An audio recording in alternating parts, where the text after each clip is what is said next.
আসসালামু আলাইকুম রহমতুল্লাহ বারাকাতু। প্রথমে বলে রাখি, আমি ভাইরাল হওয়ার জন্য কথা বলতেছি না। আল্লাহর কসম, ভাইরাল শব্দটা এসেছে ভাইরাল শব্দ থেকে।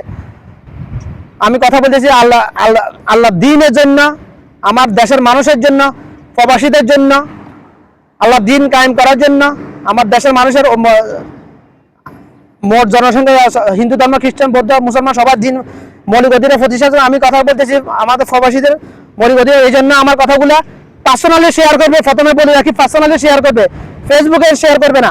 ফেসবুক ইহুদিদের বানানো, ইহুদিদের দালাল। ফেসবুক হচ্ছে ইহুদিদের, এই জন্য ফেসবুকে যখন শেয়ার করবে হয়তো তোমার আইডি রেজিস্ট্রেট করে দিবে, আমার আইডি রেজিস্ট্রেট করে রাখে।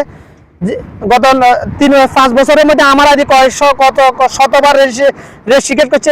কোনো হিসাব না, শুধুমাত্র হক কথা বলার কারণে, শুধুমাত্র কোরআন হাদিসের কথা বলার কারণে, শুধুমাত্র মানুষের অধিকার প্রতিষ্ঠার কথা বলার কারণে। এই জন্য হোয়াটসঅ্যাপ ইমেলের মাধ্যমে শেয়ার করবে। কমপক্ষে 10 জন করে হলেও, 10 জনকে বলবে, আর 10 জন করে 100 জন, 100 জন করবে, 10 জন করে 1000 এভাবে পুরো দুনিয়াতে ছড়াইতে একদিনও লাগবে না।